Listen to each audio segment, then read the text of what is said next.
എന്തിനൊക്കെ വേണ്ടിയാണ് ഈ വിഷയങ്ങൾ ഉണ്ടാകുന്നത്? വെറും കാതലായ വിഷയങ്ങൾ വല്ലതും ഉണ്ട്?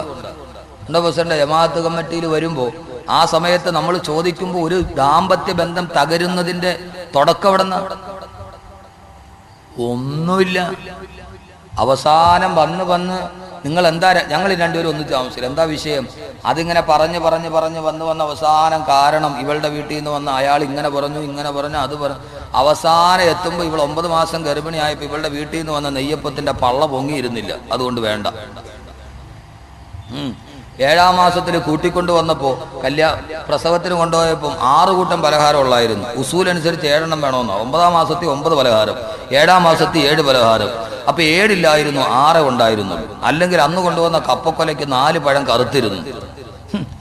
എനിക്കറിയാം, ഒരു കല്യാണത്തിന്റെ തലാക്കിന്റെ ബന്ധം പറഞ്ഞ് ഭാര്യയും ഭർത്താവും തമ്മിൽ മാറിക്കഴിഞ്ഞ പിന്നെ കൊടുത്തതൊക്കെ തിരിച്ചു മേടിക്കും. അങ്ങനെ കൊടുത്ത പൈസയും അമ്മായിയമ്മക്കിട്ട മോതിരവും മാത്തൂരിട്ട വളയും പിന്നെ അവക്കിട്ട കൊലുസും എടുത്തു കൊടുത്ത ചുരിദാറും എന്ന് വേണ്ട ഏതൊക്കെ സാധനം എടുത്തു കൊടുത്ത് അതൊക്കെ ഊരിയതും ഊരാൻ പാടില്ലാത്തൊക്കെ ഊരി മേടിച്ചു. അവസാന കണക്ക് പറഞ്ഞു വന്നപ്പോ കല്യാണത്തിന്റെ ചെലവാര് വഹിക്കും? ചെലവിന്റെ കണക്ക് എഴുതാൻ വന്നപ്പോ എന്റെ പൊന്നു സഹോദരങ്ങളെ പപ്പടത്തിന്റെ കണക്ക് വരെ എഴുതി. വല്ലാഹി ഞാൻ വെറുതെ ഒരു കല്യാണ തകർച്ചയ്ക്ക് പോയപ്പോ ഞങ്ങൾ വാങ്ങിച്ചത് വലിയ പപ്പടമായിരുന്നു, നിങ്ങളുടെ അവിടെ കൊച്ചു പപ്പടമായിരുന്നു. കല്യാണത്തിന് കൊടുത്ത പപ്പടത്തിന്റെ കണക്ക് വരെ എഴുതിയിട്ട് ഒരു കുടുംബം തകർന്നു പോകുന്നു. നിങ്ങൾ ആരെയാണ് ഈ തകർക്കപ്പെടുന്നത്? അള്ളാഹു കൂട്ടിച്ചേർത്ത ഒരു ബന്ധമല്ലേ? അള്ളാഹു കൂട്ടിച്ചേർത്ത ബന്ധമല്ലേ? അതുകൊണ്ട് ആദ്യം നിങ്ങൾ മനസ്സിലാക്കിക്കൊള്ളുക, വിവാഹത്തിന് 3 ഘട്ടമുണ്ട്. നമുക്ക് തുടങ്ങാം. അള്ളാഹു തൗഫീഖ് നൽകട്ടെ. ഇൻഷാ അല്ലാഹ്. നിങ്ങൾ കേട്ടിരിക്കൂലേ? കേട്ടിരിക്കുവോ? പെണ്ണ് കെട്ടാത്തവര് നന്നായിട്ട് കേൾക്കും. കാരണം എന്താ, പെണ്ണ് കെട്ടിയവര് കേട്ടിട്ട് കാര്യമില്ല. കാരണം 10-15 വർഷം പോയി അടിയിടിയായിട്ട് ഇനിയേ നന്നാവാൻ പറ്റൂ. നിങ്ങൾ കേട്ടാ എന്ത് ചെയ്യാം? തുടക്കം മുതലേ കുഴപ്പമൊന്നുമില്ലാതെ പോകാം. അള്ളാഹു തൗഫീഖ് നൽകട്ടെ. അള്ളാഹു തൗഫീഖ് നൽകട്ടെ. വിവാഹത്തിന് 3 ഘട്ടമുണ്ട്. എന്താ 3 ഘട്ടം? സാധാരണ നമുക്ക് വിവാഹത്തിന് എത്ര ഘട്ടമുണ്ട് നിങ്ങൾ പറയും? നമുക്കാകെ അറിയാവുന്നത് പെണ്ണിന്റെ വാപ്പാടെ കൈ നമ്മുടെ കൈയുടെ മുകളിൽ വെച്ച് അമീൻ ഉസ്താദ് പറയടാ ദവ്വജുത്തുക്ക അങ്കഹുത്തുക്ക. അത് പറയാൻ പെടുന്ന പാട്. ചില ആളുകൾക്ക് അത് പറയാൻ എന്തോ ഒരു പാടാ. വല്ലപ്പോഴൊക്കെ പഠിച്ചു വെക്കണം. ഉസ്താദ് പറയും അങ്കഹുത്തുക്ക 5 ഏത്തക്ക ഫൈനനാ. പിന്നെ അങ്ങനെ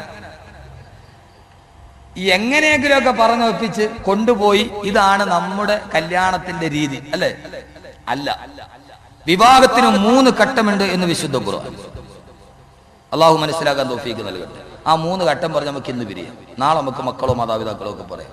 സമയം കിട്ടിയാൽ 3 ഘട്ടം പറയും, ഇല്ലെങ്കിൽ 2-ൽ അവസാനിക്കും. അള്ളാഹു സുബ്ഹാനഹു വ തആല തൗഫീഖ് നൽകട്ടെ. എന്തിനാ ആമീൻ പറഞ്ഞ് 2-ൽ അവസാനിക്കാനാണ്? എന്തിനാ ആമീൻ പറഞ്ഞ്? മനസ്സിലായി? അള്ളാഹു സുബ്ഹാനഹു വ തആല ഒരു നല്ല ഭർത്താവാകണം. ഞാനൊരു നല്ല ഭർത്താവാകും എന്ന് തീരുമാനിക്കും. അള്ളാഹു അങ്ങനെ ആക്കട്ടെ. ചുമ്മാ ആമീൻ പറഞ്ഞാൽ മാത്രം പോരാ, അങ്ങനെ ആവണം. ഈ ആമീൻ എന്ന് പറയുന്ന സാധനം എല്ലാത്തിനും ഉള്ളതല്ല. നല്ല ഭർത്താവാണ് ആമീൻ എന്ന് പറഞ്ഞാല് അതുകൊണ്ട് മാത്രം നിർത്തരുത്. പിന്നെന്ത് ചെയ്യണം? ദുആ കബൂൽ ചെയ്യണം. ആമീൻ എല്ലാത്തിനും പറ്റത്തില്ല. എന്താണെന്നറിയാവോ? ഇപ്പൊ ഒരാൾക്ക് ഇപ്പൊ തിരുവനന്തപുരത്ത് പോകണം. അവൻ മംഗലപുരം പള്ളിയുടെ ഫ്രണ്ടിൽ ചെന്നിട്ട് ഒരു ബസ് വന്നു. എങ്ങോട്ട് പോണ ബസ്സാ? കൊല്ലത്തിന് പോണ ബസ്. അവൻ കൊല്ലത്തിന് പോണ ബസ്സിൽ കയറി. കൊല്ലത്തിന് പോണ ബസ്സിൽ അവൻ എങ്ങോട്ട് പോകാനുള്ള? തിരുവനന്തപുരത്ത് പോകാൻ വേണ്ടി വന്നവനാണ്.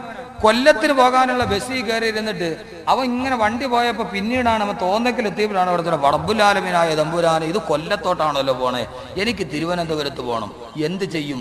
ഇയാൾക്ക് ആകെ ബേജാറായി. ഇയാൾ എന്ത് ചെയ്തു? ഇയാൾ അവിടെ ഇരുന്നിട്ട് ഒരു യാസീൻ ഓതാൻ തീരുമാനിച്ചു. കൊല്ലത്തിന് പോണ ഫാസ്റ്റ് പാസഞ്ചർ ഇരുന്ന് ഇയാളൊരു യാസീൻ ഓതി ഖുൽ ഹുവല്ലാഹു അഹദൊക്കെ ഓതിയിട്ട് അവസാനം ഇയാൾ ദുആ ചെയ്തു, റബ്ബുൽ ആലമീനായ തമ്പുരാനെ, ആകാശവും ഭൂമിയും കാണുന്ന ഗോളങ്ങളൊക്കെ പടച്ച തമ്പുരാനെ, അത്രയ്ക്ക് വിഷമമൊന്നും ഇല്ലാത്തൊരു ചെറിയ കാര്യം നീ എനിക്ക് ചെയ്തതാ പടച്ചവനെ, എന്നെ നീ നേരെ തിരുവനന്തപുരത്ത് എത്തിക്കാൻ വന്നാൽ അള്ളാഹ് എത്തിക്കുവോ? ആകാശം ഭൂമിയൊന്നും പടച്ചത്ര വലിയ വിഷയമൊന്നുമില്ല. ട്രാൻസ്പോർട്ട് ബസ് തിരിക്കാൻ അള്ളാഹുടെ വരെ പടച്ചവനെ, ഈ ട്രാൻസ്പോർട്ട് ബസ് ഒന്ന് തിരിച്ചിട്ട് എന്നെ നേരെ നീ തിരുവനന്തപുരത്ത് എത്തിക്കാൻ പറഞ്ഞ അവിടെ നടക്കൂല. യാസീൻ ഓതിന്റെ പ്രതിഫലം ആഖിറത്തിൽ കിട്ടുകയോ കിട്ടാതിരിക്കുകയോ ചെയ്യാം. പക്ഷെ ഇവൻ തിരുവനന്തപുരത്ത് എത്തുന്ന പ്രശ്നം ഇല്ല. ഇവൻ എന്ത് ചെയ്യണം? വണ്ടി നിർത്തി അവിടെ നിറങ്ങി തിരുവനന്തപുരത്തുള്ള ബസ്സിൽ കയറിയിട്ട് പറഞ്ഞു, പടച്ചോനെ വണ്ടിയൊക്കെ ഞാൻ മാറി കയറിയിട്ടുണ്ട്, ഇനി നീ എന്നെ ഒരു യാസീൻ ദുആ നീ എന്നെ അപകടമില്ലാതെ തിരുവനന്തപുരത്ത് എത്തണം. അപ്പൊ ആദ്യം ആമീൻ പറഞ്ഞാൽ പോരാ, വണ്ടി മാറി കയറാം. ആദ്യം വണ്ടി മാറി കയറണം. വണ്ടി മാറി കയറിയിട്ട് ഞാൻ ഖുർആൻ പറയുന്ന ഒരു ഭർത്താവായി മാറുമെന്ന് തീരുമാനിച്ച് ഇവിടെ വെച്ച് നമ്മൾ മാറ്റണം. എന്തിനാ സഹോദര 10-30 വർഷം ഈ ഭൂമിയിൽ ജീവിക്കാൻ അല്ലാഹു അവസരം തന്നു, കയ്യിലൊരു പെണ്ണിനെയും പിടിച്ചേൽപ്പിച്ചു, എന്നും മടിയും ബഹളവുമായി കണ്ണുനീരും കയ്യുമായി എന്തിനാ അല്ലാഹു ദുനിയാവിൽ തന്ന സ്വർഗം നരകമാക്കുന്നത്? ഈ അങ്ങോട്ടും ഇങ്ങോട്ടും അടിച്ചും പറഞ്ഞ് ജീവിച്ചിട്ട് എന്താ നമുക്ക് നഷ്ടപ്പെട്ടു പോയത്? ഒന്നും നമുക്ക് നഷ്ടപ്പെട്ടില്ല. അതുകൊണ്ട് നമ്മൾ ആദ്യം അറിയുക, വിവാഹത്തിന് 3 ഘട്ടമുണ്ട്. എത്ര ഘട്ടമുണ്ട്? 3 ഘട്ടം. ഒന്നാമത്തെ ഘട്ടം ഏതാ? ഈ 3 ഘട്ടത്തെ കുറിച്ച് നിങ്ങൾ ബോധമുണ്ടെങ്കിൽ ഖുർആനിലെ ഭാര്യയും ഭർത്താവുമായി നിങ്ങൾ പറയും. അല്ലാഹു വല്ലൈലി ഇദാ യഗ്ശായിൽ പറഞ്ഞ ഭൂമി ഭർത്താവ്, ഖുർആൻ പറഞ്ഞ എന്താ? ഭർത്താവ് പകലാണ്, ഭാര്യ രാത്രിയാണ്. വല്ലൈലി ഇദാ യഗ്ശാ വന്നഹാരി ഇദാ തജല്ലാ വമാ ഖലഖ ദക്കറ വൽ ഉൻസ. അല്ലാഹു പറയാണ്, ആണിനെയും പെണ്ണിനെയും സൃഷ്ടിച്ച അല്ലാഹുവിനെ തന്നെയാണ് സത്യം. രാത്രിയും പകലും പറഞ്ഞിട്ട് അല്ലാഹുവിനെ ആണിനെയും പെണ്ണിനെയും പറഞ്ഞ എന്താ? അത് കഴിഞ്ഞിട്ട് അല്ലാഹു പറയാ, ഇന്ന സയ്യക്കും ലശത്താ, നിങ്ങൾക്ക് ഓരോരുത്തർക്കും അവരവരുടെ ജോലിയുണ്ട്, അവരവർക്ക് അവരവരുടെ ജോലി. അതുകൊണ്ട് നാം നമ്മുടെ ഖുർആനിലെ ഭാര്യയും ഭർത്താവുമാകണോ? ഖുർആനിൽ എത്രയോ ഭാര്യയും ഭർത്താവും, ഒരു ഭാര്യയും ഭർത്താവും എന്നപ്പോ വീട്ടിലേക്ക് ഒരു അതിഥി വന്നു, അവർക്ക് ഭക്ഷണം വെച്ച് കൊടുത്തത് പോലും ഖുർആന്റെ പ്രമേയമായി മാറി. ചില സമയം പോലെ നമുക്ക് പറയാം. അള്ളാഹു പറയുകയാണ്, വിവാഹത്തിന്റെ ഒന്നാമത്തെ ഘട്ടം ഏതാ? വിവാഹത്തിന്റെ ഒന്നാമത്തെ ഘട്ടം സഹോദരങ്ങളെ, വിവാഹപ്രായമെത്തിയ ഒരു മനുഷ്യന് വേണ്ടി, പുരുഷന് വേണ്ടി പിതാവ് ഒരു ബ്രോക്കറോട് പറഞ്ഞ, ബ്രോക്കർ എവിടെയൊക്കെയോ ഫോട്ടോ കാണിച്ച് ഒരാളെ വിളിച്ചു കൊണ്ടുവന്ന് കണ്ട് പെണ്ണ് കാണൽ ഉറപ്പിച്ച് മംഗലാപുരം AR ഓഡിറ്റോറിയത്തിൽ വെച്ച് നടക്കപ്പെടുന്ന നിക്കാഹല്ല. വിവാഹത്തിന്റെ ഒന്നാമത്തെ ഘട്ടം ഏതാണെന്നറിയുമോ?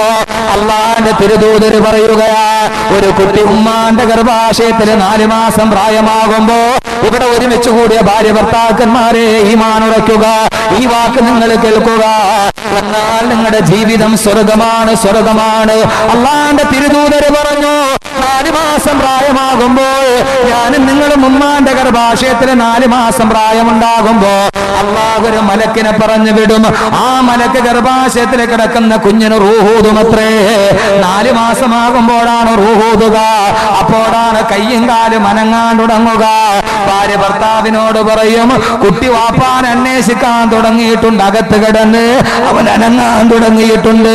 4ാമത്തെ മാസം റൂഹൂതുമ്പോ അള്ളാന്റെ തിരുദൂതര് പറയുകയാണ്, ഗർഭാശയത്തിൽ കിടക്കുന്ന കുട്ടിയുടെ ഭാവിയിലേക്കുള്ള സർവ്വതും അല്ലാഹു തീരുമാനിക്കും. അവനിനി എത്ര ഭക്ഷണം കഴിക്കണം, അവൻ എത്ര നാൾ വരെ ആയുസ്സുണ്ടാകണം, എല്ലാം അല്ലാഹു തീരുമാനിക്കും. ആ തീരുമാനത്തിന്റെ കൂടെ ഇവന്റെ ഭാര്യ ആരായിരിക്കണം? ആ പെണ്ണാണ് ഗർഭാശയത്തിൽ കിടക്കുന്നതെങ്കിൽ അവളുടെ ഭർത്താവ് ആരായിരിക്കണം? അവൻ കറുത്തവനാകണോ? അവൻ വെളുത്തവനാകണോ? അവൻ ഗൾഫുകാരനാകണോ? അവൻ ഓട്ടോറിക്ഷ ഓടിക്കുന്ന തൊഴിലാളിയാകണോ? അവൻ പാവപ്പെട്ട കൂലിപ്പണിക്കാരനാകണോ? അതല്ല കച്ചവടക്കാരനാകണോ? അല്ലാഹു സുബ്ഹാനഹു വ തആല 4ാമത്തെ മാസത്തിന് ഗർഭാശയത്തിൽ മലക്കിനെ കൊണ്ടെഴുതി വെക്കും, ഇവന്റെ ഭാര്യയാകണം, ഇവന്റെ ഭർത്താവരാകണം. ആ ഭാര്യയും ഭർത്താവിനെയും അല്ലാഹു 4ാം മാസത്തിൽ ആലോചിച്ച വിവാഹം അല്ലാഹു എഴുതി വെച്ച വധൂവരന്മാരുടെ പേര് 25 വർഷം കഴിയുമ്പോ ആരൊക്കെയോ ചെന്നിട്ട് ആ പെണ്ണിനെ വലിച്ചു കൊണ്ടുവരികയാണ്, ആരൊക്കെയോ ചേർന്നിട്ട് ആ പുരുഷനെ കൊണ്ടുവരികയാണ്. അവർ രണ്ടുപേരും ജീവിതത്തിൽ ഒന്നാകുന്നതാണ് വിവാഹത്തിന്റെ 2ാം ഘട്ടമെന്ന് നബി മുഹമ്മദ് മുസ്തഫ. വിവാഹത്തിന്റെ 1ാം ഘട്ടം എവിടെയാണ് നടക്കുന്നത്? ബ്രോക്കറില്ല, പള്ളി കമ്മിറ്റിക്കാരില്ല, റെക്കോർഡുകളില്ല. അള്ളാന്റെ മലക്ക് വരുന്നു, തലയിൽ എഴുതി വെക്കുകയാണ്, ഇവൻ ഇന്ന പെണ്ണിനെ കെട്ടണം, പെണ്ണിന്റെ പേരെഴുതിയിട്ടുണ്ട്. അള്ള 4ാം മാസത്തിൽ എഴുതിയിട്ടുണ്ട്. എന്റെ പൊന്നു സഹോദരങ്ങളെ, അതിനെ അല്ലാതെ ജീവിതത്തിൽ കിട്ടൂല. അള്ള കളാക്കിയതല്ല. എന്റെ പൊന്നു ചെറുപ്പക്കാരാ, വെറുതെ എന്തിനാ നീ ഇങ്ങനെ ചാർജ് ചെയ്ത് പൈസകളെ? എത്ര വിളിച്ചിട്ട് ഒരു കാര്യമില്ല പൊന്നു മക്കളെ, അള്ള തീരുമാനിച്ചതേ വരും. വെറുതെ എന്തിനാ 3-4 മൊബൈലും കക്ഷത്തിലും അവിടെ ഇവിടെയൊക്കെ വെച്ചിട്ട് വിളിയോട് വിളി പോക്ക. അള്ള തീരുമാനിച്ചിട്ടുണ്ട് തലയില്, അതേ വരൂ. ചില പെണ്ണുങ്ങൾ പറയൂല, വഴക്കൂടുമ്പോ ഭാര്യമാര് പറയല്ലേ, പടച്ചവനെ എൻ്റെ ഒരു തലവിധിയായി. അതെ, തലവിധിയാണ്. ആ പറയുന്നത് ശരിയാണ്. ഇതെന്റെ നമ്മൾ സാധാരണ ഭാര്യമാര് വഴക്കണ പോലെ, ഓ പടച്ചവനെ ഇത് തന്നെ എൻ്റെ തലവരെയായി പോയല്ലോ അള്ളാഹുവേ. എത്രയോ ആലോചന വന്നിട്ട് മാറിപ്പോയതാ. നടക്കില്ല സഹോദരങ്ങളെ. പെണ്ണുങ്ങൾ പറയും, പടച്ചവനെ എത്രയോ നല്ല നല്ല ഗൾഫുകാർ എന്നെ വന്ന് പെണ്ണ് കണ്ടിട്ട് പോയതാ, ഈ ദജ്ജാല് തന്നെ വന്ന് കെട്ടിയില്ല പടച്ചവനെ എന്ന് പറയും. എന്റെ തലവിധി. അതേ സഹോദരിമാരെ, ഇതൊരു തലവിധിയാണ്. ഇത് തീരുമാനിച്ചാൽ പിന്നെ ദാമ്പത്യ ജീവിതത്തിൽ പ്രശ്നമുണ്ടോ? അള്ള എനിക്ക് എഴുതി വെച്ചതാണ് എന്റെ ജീവിതത്തിൽ വന്നെന്ന് തീരുമാനിച്ചാൽ ചിലപ്പോൾ അത് കറുപ്പായിരിക്കും, സൗന്ദര്യം ഉണ്ടാവില്ല. എന്തിനാ സഹോദരങ്ങളെ ഭാര്യമാരോട് അകൽച്ച? സൗന്ദര്യം ഇല്ലാത്തത് കൊണ്ടാ. ഭർത്താവിനോട് എന്താ പെണ്ണെ നിനക്ക് അകൽച്ച? അവന് പണമില്ലാത്തത് കൊണ്ടോ? അടുത്ത വീട്ടിലെ ഗൾഫുകാരൻ ധാരാളം കൊണ്ടുവരുന്നു, എന്റെ ഓട്ടോറിക്ഷക്കാരൻ ഭർത്താവ് ഒന്നും കൊണ്ടുവരുന്നില്ല, അതുകൊണ്ട് എനിക്ക് അവനെ വേണ്ട. അള്ളാഹു തീരുമാനിച്ചു. വിവാഹത്തിന്റെ ഒന്നാം ഘട്ടം എവിടെയാണ്? ഉമ്മാന്റെ ഗർഭാശയത്തില് 4 മാസം പ്രായമുള്ളപ്പോ.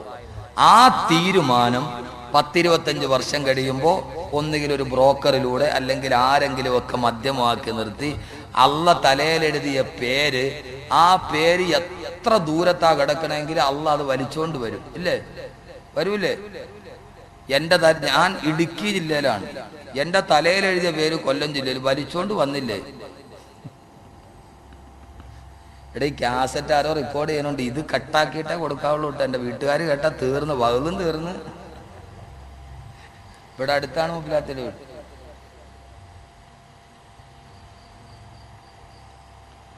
അറബികളെ വിവാഹം കഴിക്കുന്ന പെണ്ണുങ്ങളില്ലേ, അള്ള എഴുതിയതാണ്. അങ്ങനെ വിവാഹത്തിന്റെ ആദ്യത്തെ ഘട്ടം കഴിഞ്ഞു. ഇപ്പൊ നമ്മൾ നിൽക്കുന്നത് എവിടെയാണ്? രണ്ടാമത്തെ ഘട്ടം. ഈ രണ്ടാമത്തെ ഘട്ടത്തെ കുറിച്ച് ഖുർആൻ എങ്ങനെ പറഞ്ഞു? അങ്ങനെ ജീവിച്ചാൽ നമുക്ക് മൂന്നാമത്തെ ഘട്ടത്തിലെത്താം. അള്ളാഹു തൗഫീഖ് നൽകട്ടെ. എന്താ രണ്ടാമത്തെ ഘട്ടം? ഖുർആൻ അള്ളാഹു പറയുകയാണ്, രണ്ടാമത്തെ ഘട്ടം വിവാഹത്തോടെ തുടങ്ങുകയാണ്.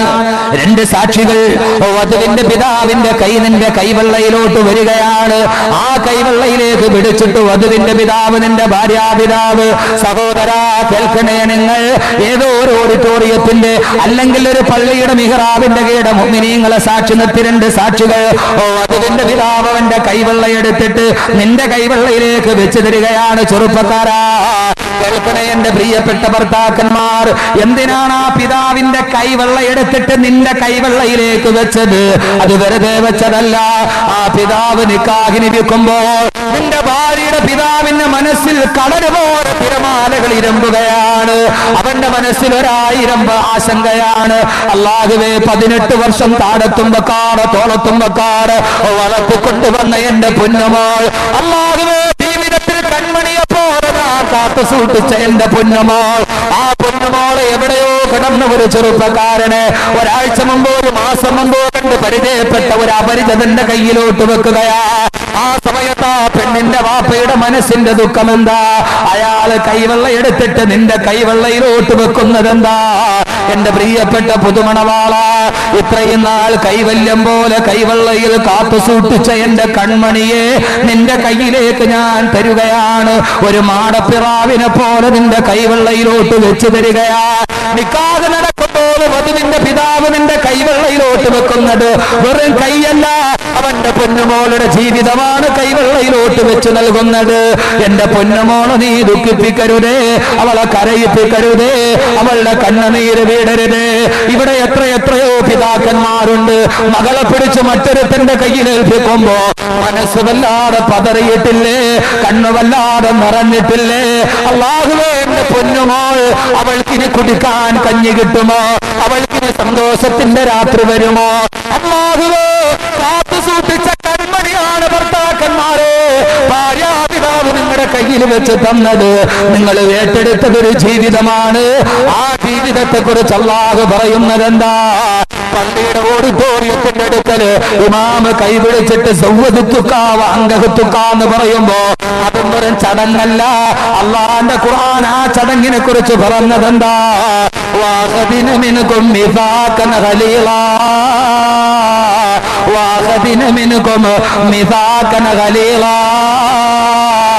ഇതൊരു ബലിഷ്ഠമായ ഉടമ്പടിയാ.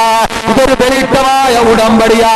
നിക്കാഹിനെ വെറും കമാശയാക്കുന്നവരോട്, നിക്കാഹ് വെറും ചടങ്ങാന്ന് കരുതുന്നവരോട് ഖുർആനിലെ ഭർത്താവായി നിനക്ക് മാറണോ? നിനക്കൊരു ഓർമ്മയുണ്ടാകണം. എന്താ ഓർമ്മ? ഒരു വസ്തു നീ കച്ചവടം ചെയ്താൽ എഗ്രിമെന്റ് ഉണ്ടാക്കില്ലേ? സമയമാകുമ്പോൾ പിരിച്ചു കൊടുക്കണ്ടേ? എഗ്രിമെന്റ് പാലിക്കണ്ടേ? അള്ളാന്റെ മുമ്പിൽ നീ എഗ്രിമെന്റ് വെച്ചതാ നിന്റെ ഭാര്യയെ കുറിച്ച്. ഞാൻ പറയുന്നത് ഭർത്താക്കന്മാരോടാണ്, ഞാനടക്കമുള്ള ഭർത്താക്കന്മാരോട്. അള്ളാന്റെ മുമ്പിൽ നീ കരാറ് വെച്ചതാ. ആരാ നിന്റെ കരാറിന്റെ സാക്ഷി എന്നറിയുമോ? ഇത് കരാറാന്ന് പറഞ്ഞത് ഞാനല്ല, അള്ളയാണ് പറഞ്ഞത്. ഇതൊരു ബലിഷ്ടമായ ഉടമ്പടിയാ. ആരാ നീ വെച്ച എഗ്രിമെന്റ്